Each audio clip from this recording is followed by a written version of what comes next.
to an Andrew Yang event before? All right. So, trick question. How many of you are experiencing Andrew Yang in person for the first time tonight? All right. So, those of you that raised your hand the first time, we call you Yang Gang. You comfortable with that? And yeah, Yang Gang. And those of you who raised your hand to the second one, we call you Yang Curious. Yeah, Yang Curious. But we actually have another name in the Yang Gang for you. We call those that are Yang Curious soon to be Yang Gang. All right? When we were walking down that street in January after getting that cup of coffee, I had just run for governor. I was from Manchester, and all these folks were recognizing me as we walked down Elm Street, and they were saying, "Who's your friend?" I'm like, "Oh, that guy, he's running for president. That's my friend." 10 months later, 11 months later, when we're walking down the street in New Hampshire, I got good news. People are asking him.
Different is good. Different is fun. We're all different. So we need different plans to lose weight. Introducing new personal plans from Nutrisystem.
Question I've been asking groups, how many of you have never heard me speak before? I'm going to guess most of you, right? TV. How many of you saw one of the expensive TV ads that we bought? That's good. We won't have to fire anyone then. That's good. Also want to thank again Steve Marchand. Let's give him a round of applause. Let's give him a round of applause.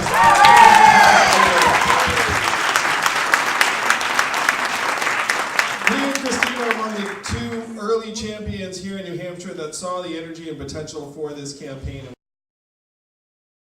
That our fundraising total this quarter was 65% higher than the last quarter.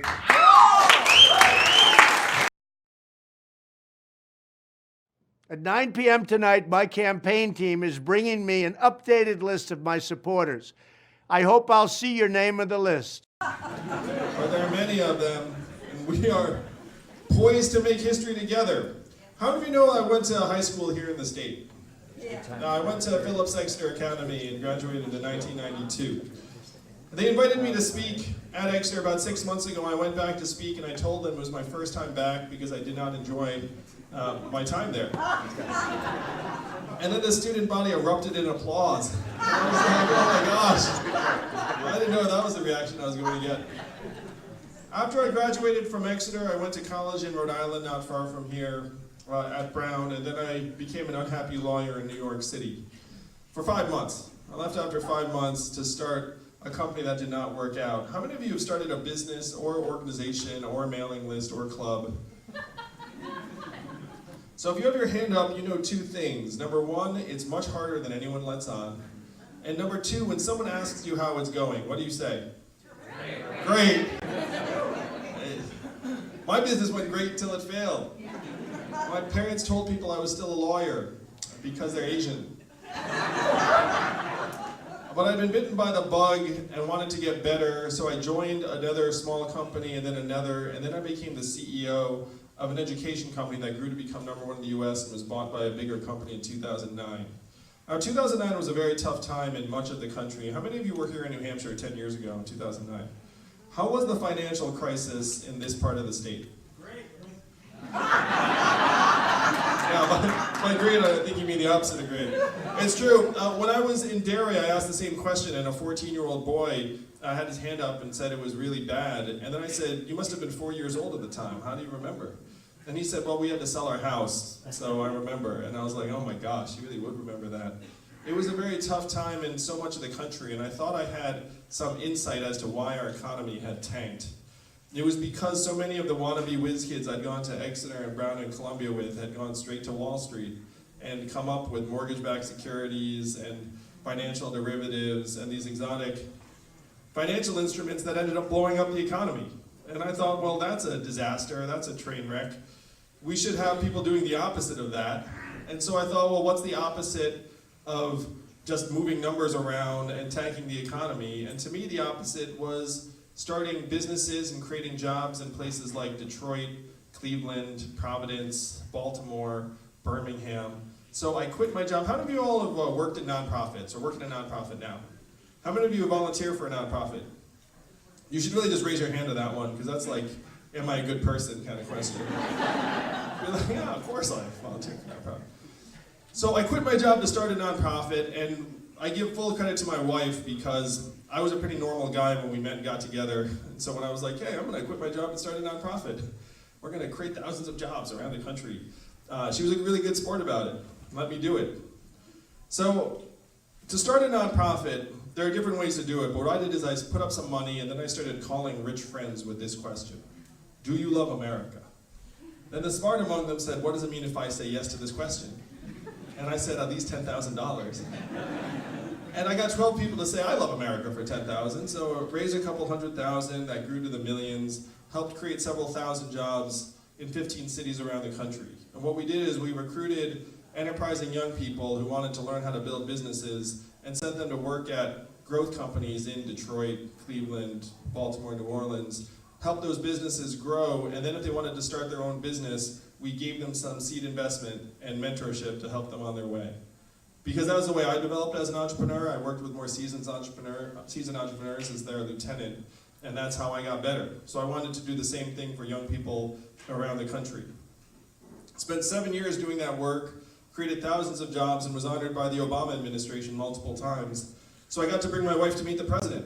My in-laws were really excited about me that week. They were like, she did all right with these pictures.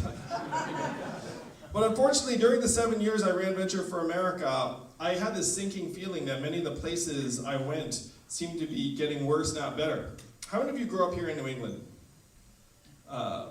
Midwest? South? West Coast? So I had never been to Missouri, Alabama, Louisiana, Ohio, Michigan before running Venture for America. And I saw the aftermath of the loss of manufacturing jobs in many of these communities. And I felt like when you were flying between Michigan and Manhattan or St. Louis and San Francisco, you were crossing dimensions or decades or ways of life and not just a few time zones, because the gulf between regions was so vast. But I was still stunned when Donald Trump became our president in 2016. You remember that night? Well, I'm sure you're nodding, miss. How did you react when Donald Trump won? Tears? Nausea? Screaming? Had to contact the helpline, like needed therapy.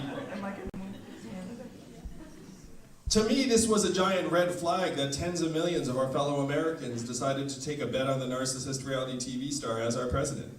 And though you might have reacted with nausea or tears, many of us, all of us, I would suggest, have family members, friends, and neighbors that were excited about his victory. Now, if you were to turn on cable news networks today, why would you think that Donald Trump's our president? Why do you think he won, according to the cable news networks? Racism, Russia, misogyny, ignorance of the voters, maybe. He's a couple decades behind. Backward, Hillary Clinton, media somehow, fake news. Yeah, there is that, it's true. So you see this set of reasons, Russia, racism, immigration, all mixed together into a cocktail, and this is why he's our president. But I'm a numbers guy, and I went looking through the numbers for an explanation. And I found it, that we'd automated away 4 million manufacturing jobs over the last number of years. And where were those jobs? Ohio, Michigan, Pennsylvania, Wisconsin, Iowa, Missouri, all the swing states that Donald Trump needed to win and did win, if that list of states sounds familiar. This happened right here in New Hampshire a little bit earlier on. You all lost more than 12,000 manufacturing jobs, mostly in the northern part of the state. And those towns have never recovered. I've been to those towns. After the plant closed, the shopping district closed, people started to leave, the school shrank, and now the people in that town are managing the decline. The same story played out in Michigan, Ohio, Missouri, and unfortunately, what happened to the manufacturing jobs is now shifting to other parts of the economy. How many of you have noticed stores closing around where you live here in New Hampshire? And why are those stores closing? Amazon, that's right. Amazon's soaking up $20 billion in business every single year, closing 30% of our stores and malls. Most common job in our communities is retail clerk. Average retail clerk's a 39-year-old woman making between $9 and $10 an hour. When her store closes, what is her next job? How much did Amazon pay in federal taxes last year? Zero. That is your math, New Hampshire. 20 billion out, zero back. 30% of your stores and malls closed for good. Most common job disappears. $7.25 an hour in New Hampshire. $7.25 in New Hampshire. We really need to get that a bit higher. I mean, you can't be working full-time making $7.25 and live on that, am I right?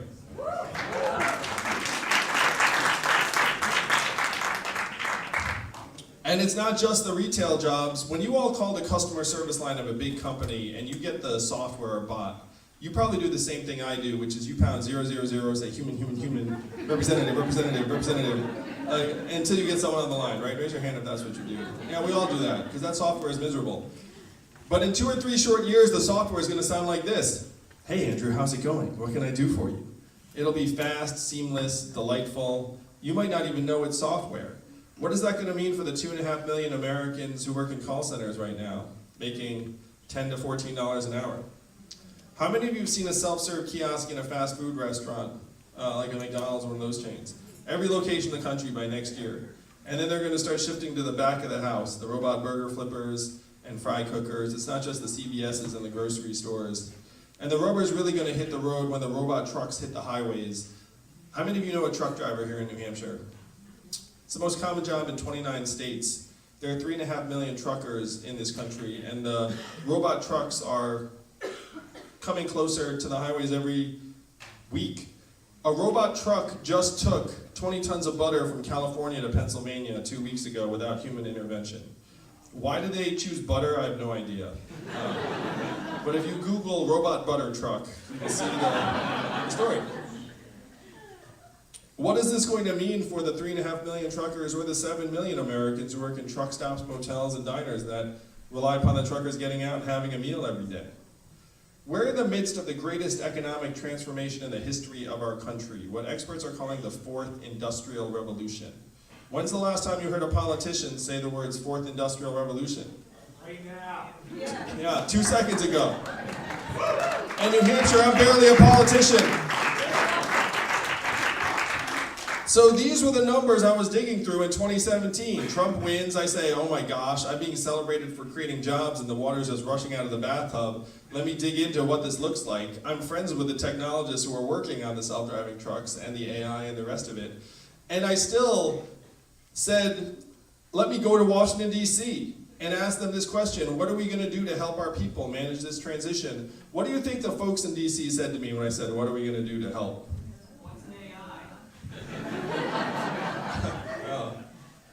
Oh, the three big responses I got were, 1, we cannot talk about this. 2, we should study this further. And 3, we must educate and retrain all Americans for the jobs of the future. How many of you have heard a politician say something like that?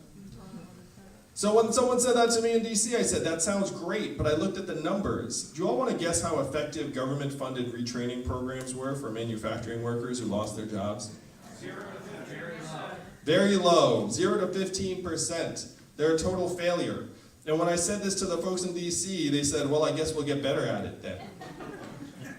And one person in DC said something that brought me here to you all tonight, New Hampshire. He said, Andrew, you're in the wrong town. No one here is going to do anything about this because fundamentally, this is a town of followers, not leaders. And the only way we will do something about it is if you were to create a wave in other parts of the country and bring that wave crashing down on our heads. And I said, challenge accepted. I'll be back in 2 years.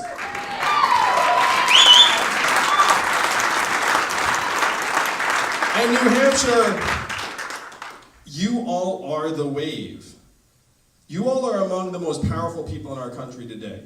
I know it does not feel like it because you're just living your lives, but I'm going to give you one data point. Raise your hand and with each finger, tell me how many presidential candidates you've seen this cycle. So this would be 6, this would be 4, would be 10, and then 4, 9, not enough hands, I'm over it. Looks like she's over 10. I like the ones because it makes me feel like you just came out for me, so that makes me feel really good. So I appreciate the heck out of that. 10 plus. The reason why we are all coming to you is because you all have outsized power in our country. I did the math. Do you know how many Californians each of you is worth? 1,000 Californians apiece. So look around this room tonight. What's the fire code in this room? I don't want to get anyone in trouble. I'm going to give a Trumpian estimate. There are 800 people in this room.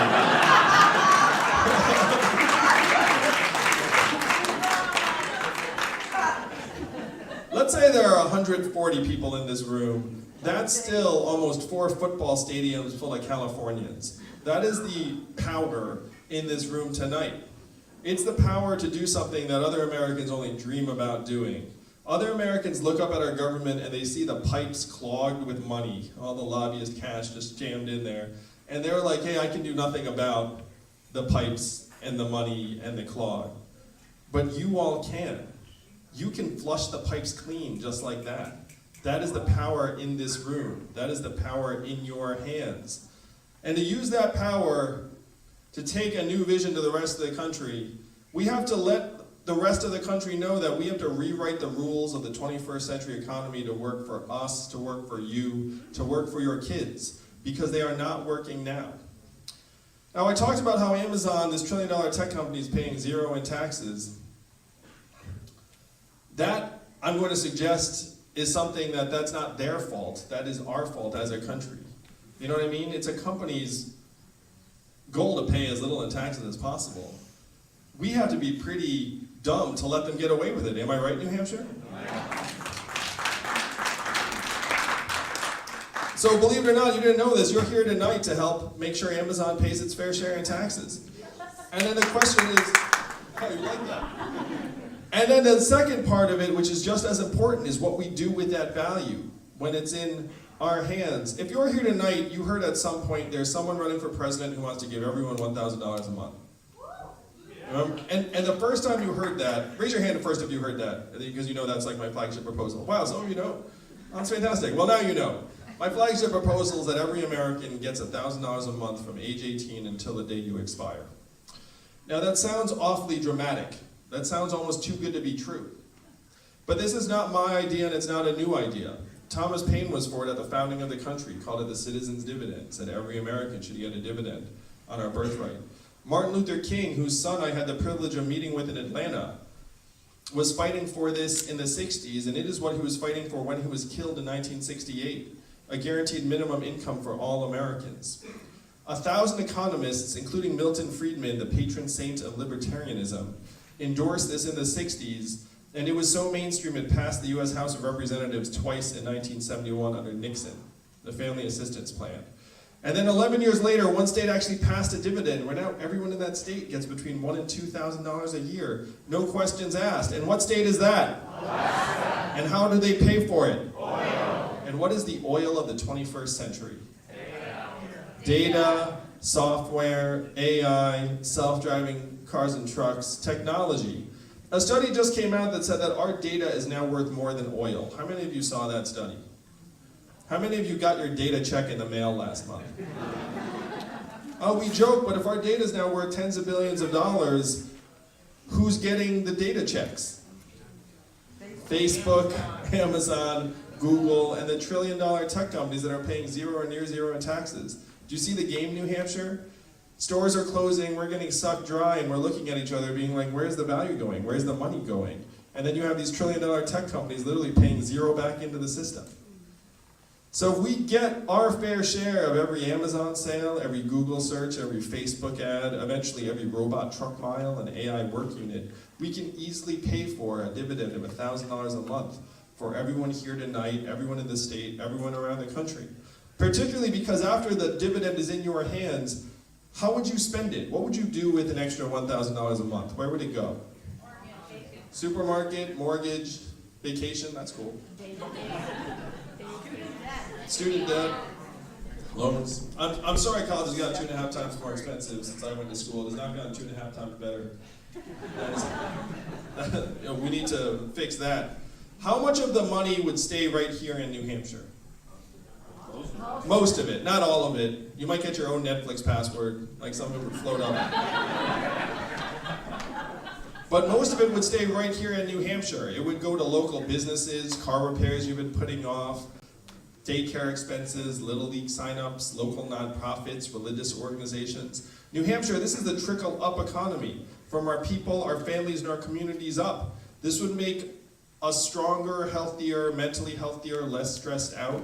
It would help us all manage the greatest economic transformation in the history of our country, and would make us all shareholders and beneficiaries of this innovation economy that right now is profiting from our data without us seeing a dime. So this is how we rewrite the rules and make it so that this economy works for us. And raise your hand if you're a parent. If you're a parent like I am, I've got 2 young boys, then you have these sinking feelings about the country we are leaving our kids. And I'm a numbers guy. The truth is that our feelings are correct. If you were born in the 1940s in this country, first congratulations, because that's pretty good already. These are in the 70s, having a good run. But if you were born in the 1940s in this country, there was a 93% chance you're going to be better off than your parents. That's the American dream. That's what brought my family here. If you were born in the 1990s, which is some of you, you're down to a 50-50 shot and it's declining quickly. That is why Trump won. That is what you all have to change. We have to make it so that it's still working for our kids. And if you're a young person and you feel like we've left you a mess, I apologize, because we have. And we need your help to clean it up as fast as possible.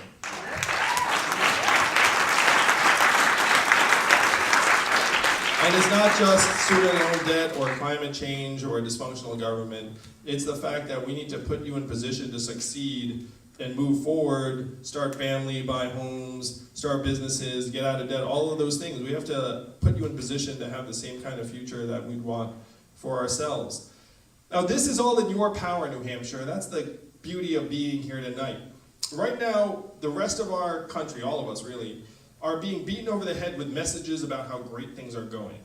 You know, like you're hearing like stock market, record highs, GDP, record highs, unemployment, record lows. And again, you have this sinking feeling. You're like, for some reason, things do not seem like they're going that great in my life or my family's life or my community's life. And again, you are right. Record highs of corporate profits, yes, but also record highs in this country right now.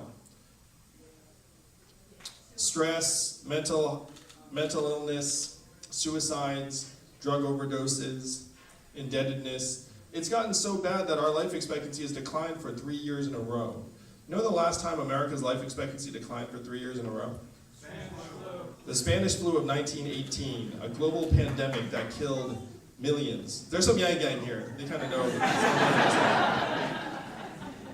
It is not normal in a developed country for your life expectancy to decline ever. Ordinarily, it just keeps going up because you're getting richer, stronger, healthier. But in the United States of America, it went down and then down and then down again. And why? Because suicides and drug overdoses each overtook vehicle deaths as leading causes of death in this country.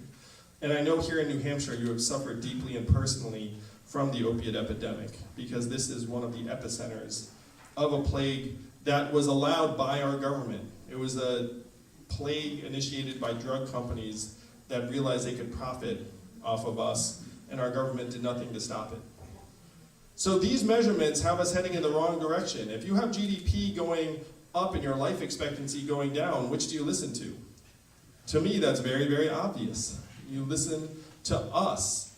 And I know directly how bad the measurements are because my wife is at home with our 2 boys every day, one of whom is autistic. How much does her work get valued at in our economic measurements? Zero. Not just her, every stay-at-home parent, nurturers, caregivers, people caring for loved ones, also volunteers, mentors, coaches, artists most all of the time, increasingly journalists. Over 2,000 local papers have gone out of business in this country because all the classifieds just went up to Craigslist. The things that we claim to value most dearly are getting zeroed out progressively in our society. And we have been brainwashed to think that economic value and human value are the same things, and they are not, New Hampshire.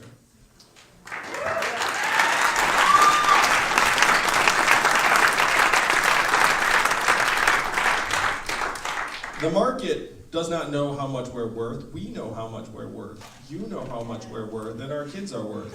This is what rewriting the rules is all about. To say we all have intrinsic value as human beings and Americans, and it doesn't matter what the market is saying at any given moment. So this is the vision that we have to take to the rest of the country as quickly as possible. I will redefine the economic measurements themselves. Instead of GDP, which is 100 years old, and even its inventor said this is a terrible measurement of national well-being and we should never use it as that. Think about that. He said that 100 years ago, and then here we are just following it, being like, oh. Yeah. Robot trucks will be great for GDP. They're going to be terrible for a lot of humans. So instead of GDP and corporate profits, how should we be measuring our progress? Our wellness and life expectancy, our mental health and freedom from substance abuse. How about number of Americans who can retire with dignity and quality circumstances? How about clean air and clean water? How about how our kids are doing? These will be the measurements of our society under my administration, and I will report them to you every year at the State of the Union. I'll use a PowerPoint deck in the whole thing and say, here it is.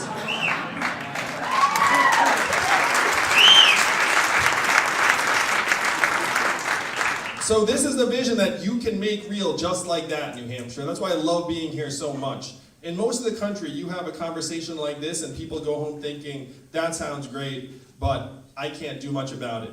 And again, they are right. They do not have the power that you have. You have to be the wave that humanizes this economy, for the rest of the country, for our children, so we can look our kids in the eyes and actually say we did everything we could to leave you a country we are still proud of. We fought for it and we made it happen. But it will not happen without you all making that case to the rest of the country in 40 short days. Donald Trump's our president today because he had a very simple message. He said he was going to make America great again. What did Hillary Clinton say in response? America's already great. Remember that? Yeah. It has been a long several years, I know. It's about to end. That response was not the right response. We need to acknowledge the depth and severity and reality of the problems in our communities because they are real. But then we need actual solutions. What were Donald Trump's solutions? Build a wall, turn the clock back, bring the old jobs back. New Hampshire, we have to do the opposite of these things. We have to turn the clock forward. We have to accelerate our economy and society to rise to the real challenges of the 21st century. And we need to evolve in the way we think about ourselves and our work and our value. I am the ideal candidate for this job because the opposite of Donald Trump is an Asian man who likes math. Thank you very much. Thank you, New Hampshire. Thank you, Rochester. You may not know this, but math is an acronym, and what does it stand for? Make America think harder. That's right, New Hampshire. That is your job. It is your job to take this country not left, not right, but forward in 2020, and I know you'll do just that. Let's make history. Thank you all. Let's fight for it.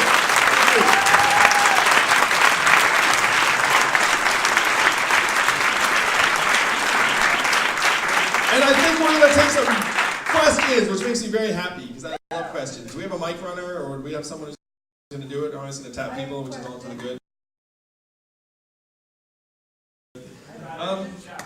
All right, just give it a shout. Go ahead. I'll actually come down to you and give you the mic. You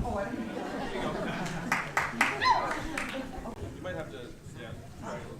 I just wanted to know how one New Hampshire voter is equal to 8,000 California. Well, 1,000. Oh, 1,000. Okay. Sure. So if you look at the population ratio, it's approximately 30 to 1. But then you also have to put in another factor for the timing, because when you vote in New Hampshire, it ends up amplifying that campaign for weeks and weeks before California ever votes. So if you figure 30 for the population, then another 33 or so for the timing, you wind up with 1,000. Math. No problem. I mean, I love the fact that I actually got asked that question. It makes me very happy. Sir. Yeah, go ahead, shout it out. I can't get to the mic. Yes, you. No. Yeah, there we go. I love the fact that you're reframing the conception of how to assess our society and how we're doing. It's not GDP. As you say, the figures, we're always citing, an increase in GDP and the stock market, and it has nothing to do with an overwhelming majority of the country. I think it's so important that you're doing that because, the income scale is so out of whack that we're valuing CEOs at 3,000x when a society doesn't run unless you have, garbage takers and teachers and healthcare workers and child care workers. So I think reframing that whole dynamic is so critical. Thank you so much. I love this question because I interpreted this question as like, keep up the good work. Was there a question you want to tack on there? It's up to you. No pressure. Just a way to confront that beyond the $1,000. Are there ways to try and combat the inequalities? Oh yeah, I love this. Thank you for the question. I guess I'll hop up and go up here so that people can see. So, how many of you run a business or organization or a club? And so imagine if you have the wrong measurements for that organization or business. Imagine how it does over time. That's where we are as a country. You have the certain measurements and you're like, yeah, stock market, GDP, and then people are like, why are we heading the wrong direction, like everyone I know. So if you'd see that we're in a civic engagement depression where like people volunteering is at record lows. And it's very, very powerful when you actually have the numbers in place. Because when you have the measurements that show you have problems, then people very naturally gear themselves towards trying to make those problems better. And then at the national level, we can put some additional incentives in place so that if a company, let's say, says, hey, I'm going to try and make the people in my community stronger, healthier, I'm going to tutor kids, and they can show some results, then that company can get something in addition to the tax break that they might get anyway for some sort of philanthropic activity. But having those measurements is such a game changer because right now, if you don't know what the problem is, it's very, very hard to improve. And as soon as you're made aware of the problems, then it's very, very hard to ignore. So getting the measurements in as the baseline is step one, and then applying some of the energy and ingenuity that we're applying to, frankly, other things that are not as important as our own health and well-being will be step two. And there are ways we can do that through tax incentives and grants and other things that will help make the communities stronger, including, of course, this $1,000 a month dividend for everyone, because a lot of that money will go towards local nonprofits and organizations that will naturally be geared towards solving these problems.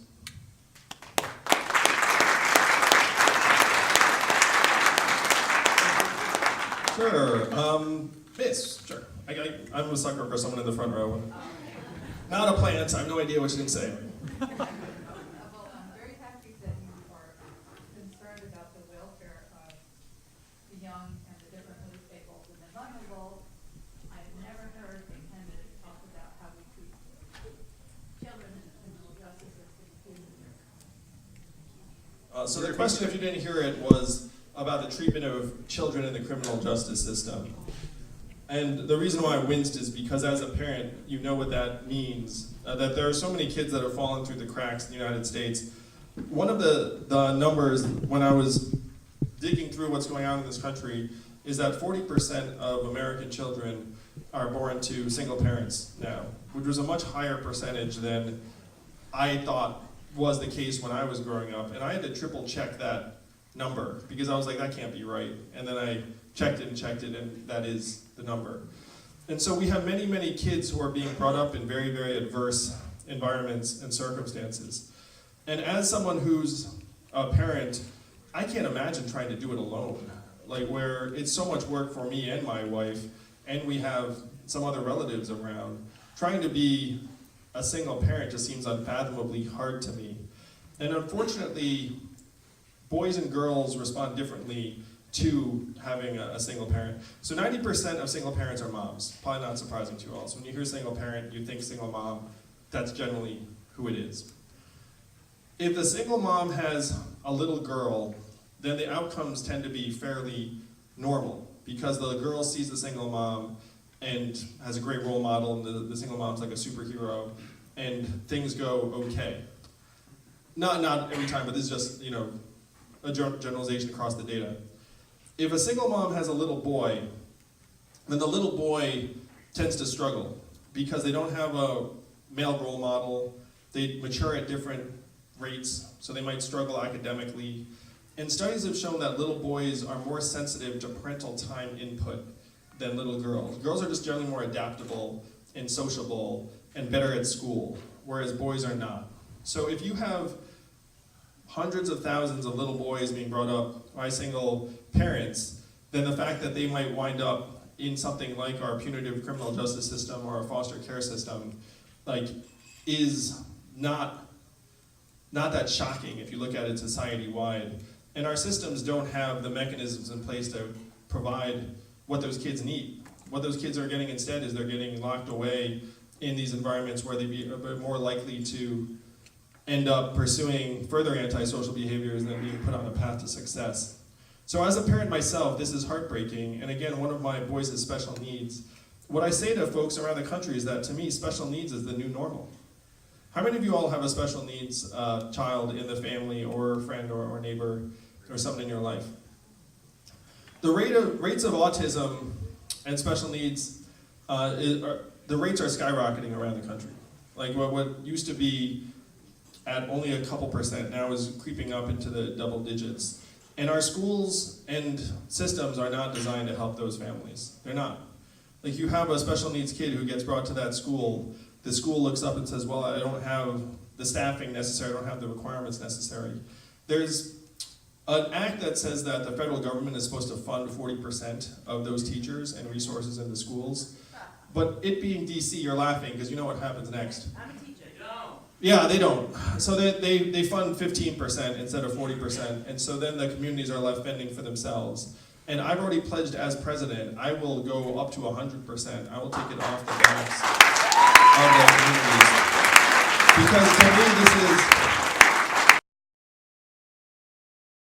Because to me this is a national society-wide problem. This is not something that families should have to deal with alone.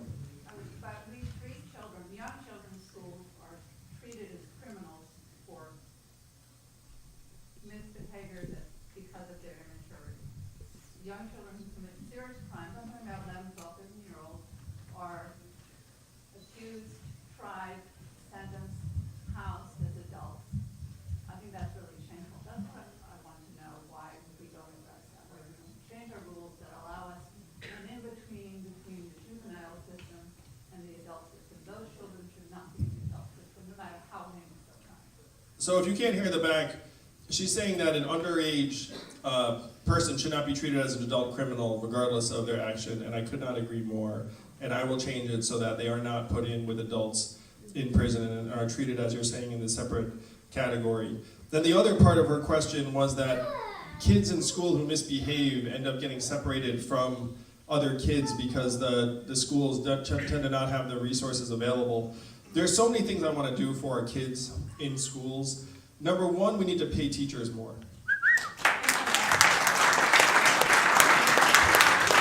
And that's not a feel-good thing. The data clearly shows that a good teacher is worth his or her weight in gold in terms of improved educational outcomes over the range of kids. So that's easy. Number two, we should have more teachers in the classrooms because the data also shows that having more teachers on a per-student basis is very positive. Number three, we should lighten up on the standardized tests.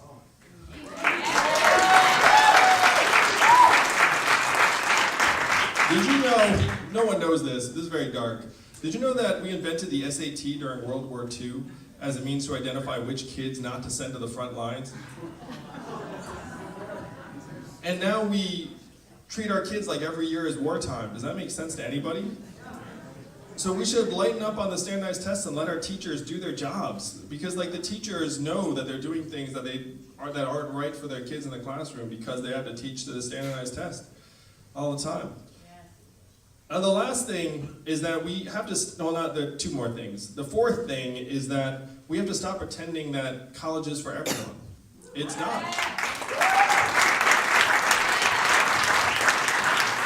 And so we should be investing in technical, vocational, and trade programs at the high school level and putting tons of resources to work for kids who want to do something aside from go to college.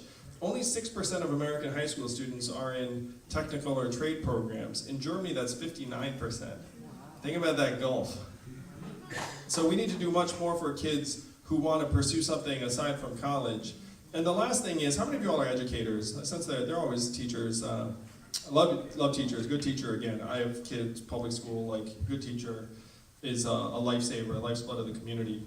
But if you're a teacher, you know that you can control approximately 35% of that kid's educational outcome, and the other 65% is happening outside of school. That's parental time spent with a kid, income, stress levels in the household, words read to them before they even showed up to school on day one. These are the variables that control 65% of our kids' progress. And so educators are being put in an impossible position where we're like, educate them, and you're like, I can control approximately a third. So what we have to do is we have to work on the other 2/3 by putting resources into the home and the family. So you think putting $1,000 a month into households would lower the stress level, maybe make it so that someone has more time to spend with their kid?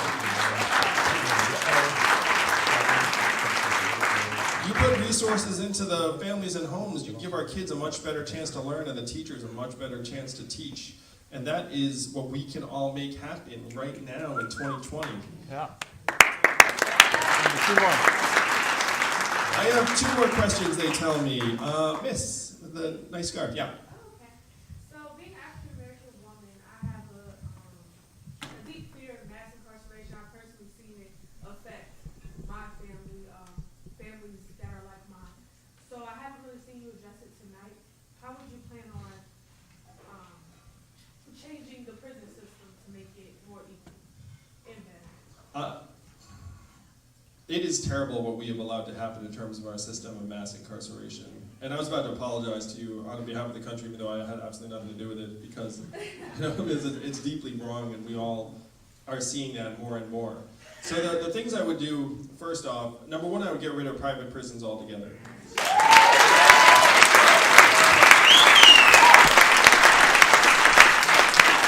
It makes no sense to have prisons that run on a profit motive. I mean, that means they literally profit from recidivism or shoddy treatment of inmates.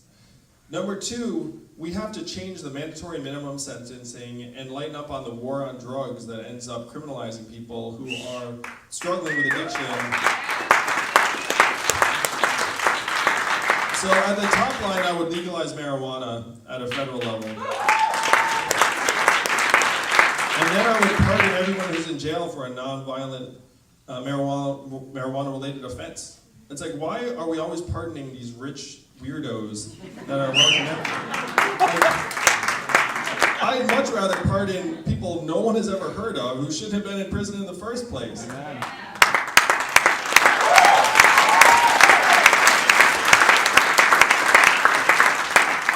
And then we need to try and make our prisons genuinely rehabilitative.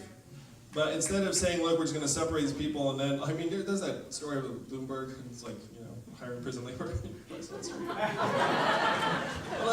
But we need to actually try and create pathways back into the workforce and society for people who are in prison. And I will say this, $1,000 a month is going to go very far, because I've talked to people who are coming out of prison, and they say that employers don't want to give them a shot, because if they have a choice, they'll be like, well, the person without the conviction or the record of incarceration will always win. And so the options that people feel like they have when they come out are limited. That at least if you have $1,000 a month waiting for you, then people will be a little happier to see you when you come out, and you have some time to figure it out. And so those are some of the steps I would take, but I'm happy to say that there is a national consensus that we are overly punitive when it comes to our criminal justice system, and we need to move in a very, very different, more human direction. Thank you, Will. One more? Is that it, or?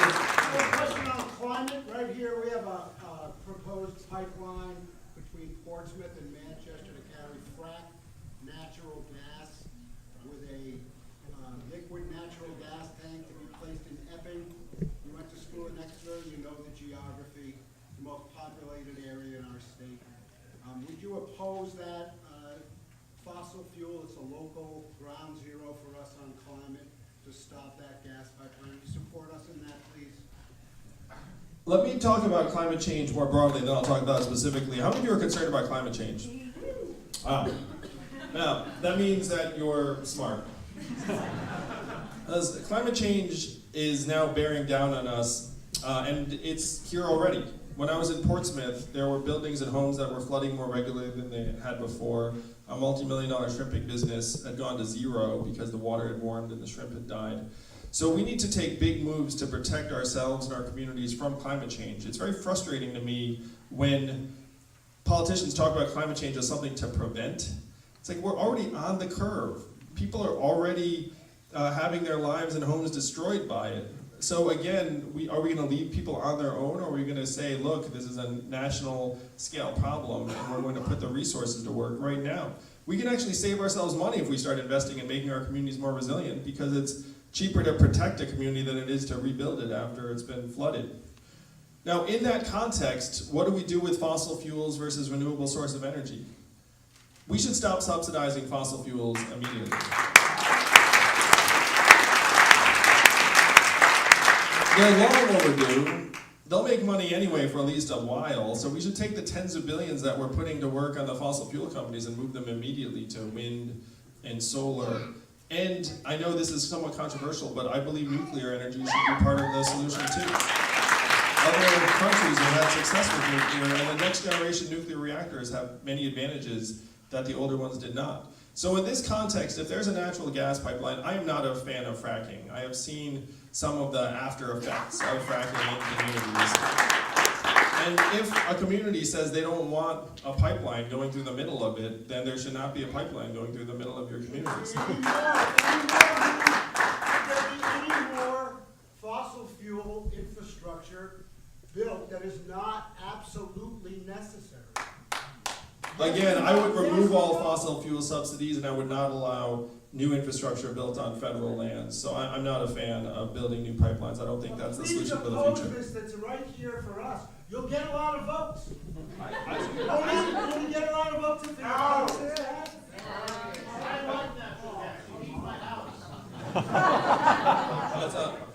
But I want to move us forward on climate change in the biggest way possible. I also want to be honest that the United States of America is only 15% of global emissions. So even if we were to do everything right, the Earth is probably going to continue to warm. We need to try and export renewable technologies to other countries, but even then we're on the curve and we need to start protecting ourselves. Saying we're going to prevent it to me is after the fact at this point. We need to get more realistic and hard-nosed and know that by investing this money, we're saving ourselves money and we're saving lives.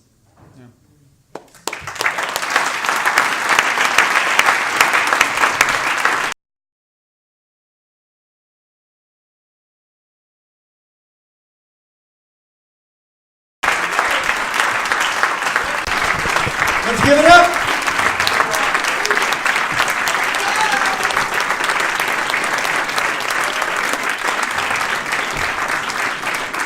All right. Who here would like a selfie with Andrew? All right, listen up. Here's how we're going to do it. To my right, your left if you're looking at me. Line up over here. In a few minutes, Andrew will be doing that towards this corner. You see the line queuing right now? Andrew's going to do a quick interview, a little bit of business, a few minutes.